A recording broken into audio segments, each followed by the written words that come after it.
The wind hissed across the cracked desert plain, carrying with it the ghostly hum of sand shifting over bone-dry earth. The sky was wide and empty, painted in dusty orange, fading into bruised purple along the horizon. Elias Boone rode slow, the way a man rides when he's got more memories than destinations. His horse's hooves struck the ground with dull, rhythmic thuds, the sound swallowed by the endless hush of the desert. He'd been traveling since dawn, tracing the edges of his new land, a patch of wild, forgotten soil too stubborn for anyone else to claim. He'd bought it for next to nothing, an old shack, a stretch of barren ground, and a name on a deed that meant more loneliness than promise. He didn't mind. Loneliness was easier than heartbreak, and he'd had plenty of that already.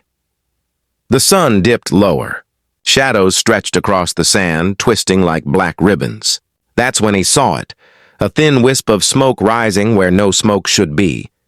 It curled from behind a stand of dry mesquite, faint but steady, a thread of life in a land that had long since given up on living. He slowed his horse, eyes narrowing. There shouldn't have been anyone here. The nearest town was 20 miles east.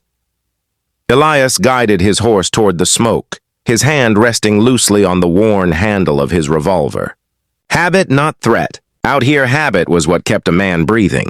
The closer he got, the clearer the shape of the dwelling became, an old adobe house sunken into the land like a relic. One wall leaned, patched with mismatched planks, and the roof sagged under years of wind and rain. Still, it was standing, and that alone made it something worth seeing. He dismounted, his boots hitting the ground with a soft crunch of sand.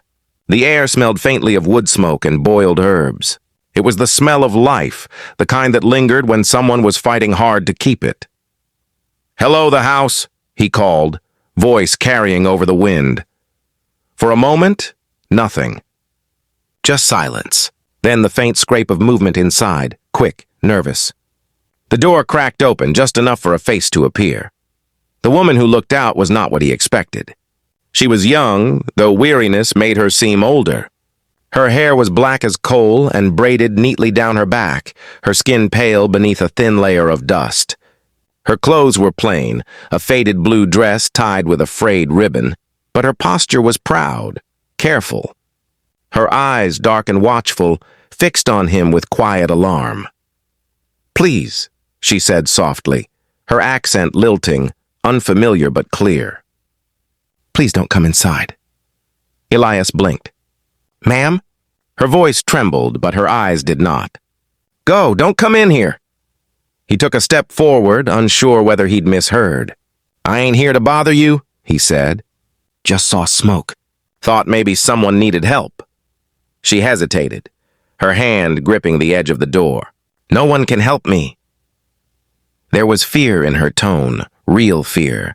Not the kind a woman showed a stranger, but the kind that came from something already inside the house. "I don't mean harm," Elias said quietly. "You're a long way from anyone. Name's Boone. I've got a small spread east of here. Just trying to make sure you're safe." The woman stepped out a little, and the light hit her face fully. She was beautiful in a quiet, weary way, but it was the hollowness beneath her eyes that caught him, the kind of tired that doesn't come from work, but from worry. "My name is May," she said after a moment.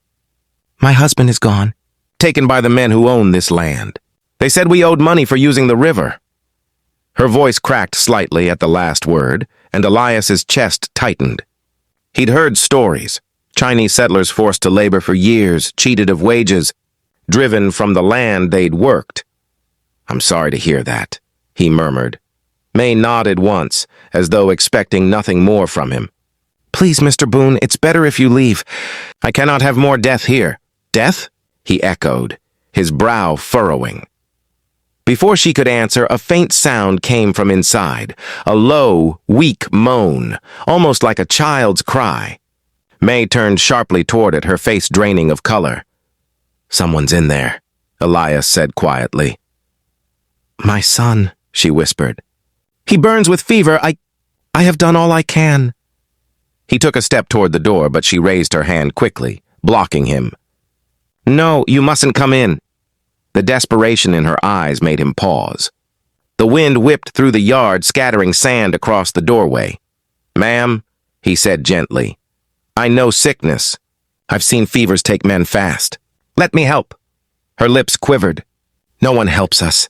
They come and they die." Elias's stomach turned cold. "Die how?" She looked past him toward the setting sun. "The sickness. It does not stay with the sick. It spreads like shadow."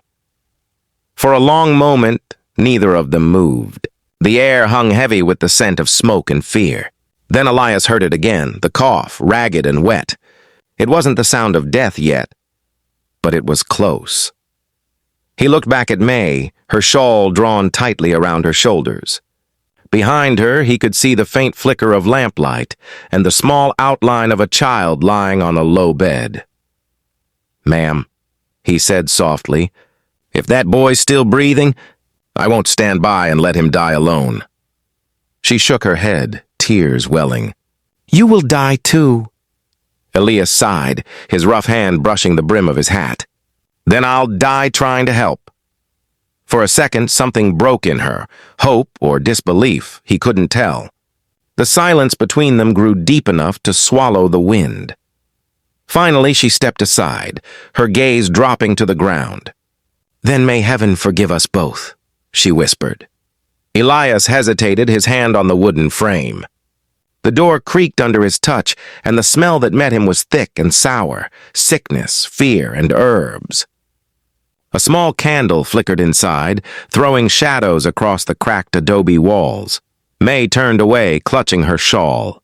Elias took one step into the dim room, and everything changed. The boy on the bed stirred weakly, his eyes rolling beneath his lids. Beside him, strange charms hung from the ceiling. Red paper strips covered in ink, prayer symbols, and dried plants tied with twine. Elias froze. The air was hot, close, and heavy, as though the room itself were breathing.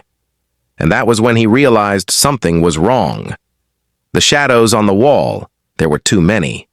They flickered and moved, twisting in shapes that didn't belong to either of them. The rain had stopped, leaving the air thick with the scent of wet earth and wildflowers. The rancher, Ethan Cole, stood by his horse outside the small, weather-beaten hut where the Chinese widow had hidden herself. He could still hear her desperate words echoing in his mind. "Please don't come inside!"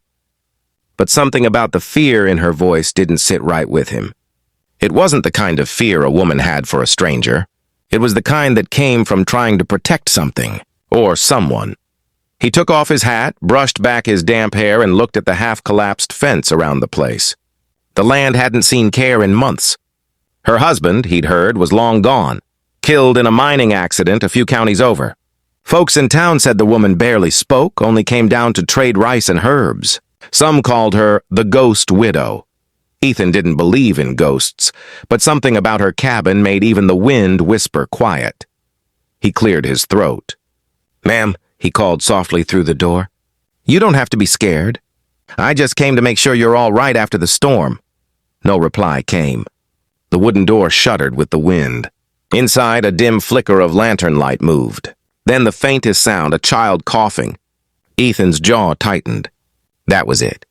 She wasn't alone. He stepped forward and placed a hand on the door. "You got a young'un in there, ma'am?" The voice that came back was trembling, but steady enough to hide something behind it. "Please, go. You bring danger. They'll see your horse. They'll come." "They?" Ethan asked, frowning. But before she could answer, a crack echoed in the distance, a rifle shot. The bullet struck the fence post inches from his shoulder. The widow gasped from inside. Ethan dove behind his horse, pulling his Winchester from the saddle holster. "Get down!" He shouted toward the cabin, though he couldn't tell if she listened. Another shot followed, splintering wood near the door. Ethan squinted into the darkness of the trees. He saw 3 figures, men on horseback, rifles glinting in the moonlight. Outlaws. They rode closer, shouting something in a tongue Ethan didn't know, laughing cruelly. One of them yelled, "She's ours! That woman owes us!" Ethan's blood ran cold. He fired once, hitting the man's rifle clean out of his hands. The others ducked back, cursing. Then he heard the widow cry out again from inside. He didn't hesitate this time. He charged to the door, kicked it open, and stepped in. The air was heavy with incense and fear. A single candle burned near a small altar. In the corner, under a patched blanket, was a boy, no older than 7, his dark hair matted, his little chest heaving from sickness. The widow knelt beside him, tears streaking her pale face. When she looked up, her eyes met Ethan's, and for a moment he forgot the gunfire outside. "Please," she whispered. "They come for him." His father owed them gold. "They want to take my son." Ethan crouched beside her, his voice low but firm. "Not while I'm standing here." She shook her head, gripping the boy tightly. "They will kill you too." "Ma'am," Ethan said, reloading his rifle, "I've been shot at before. You just keep your boy safe." He moved to the window, watching the outlaws reg.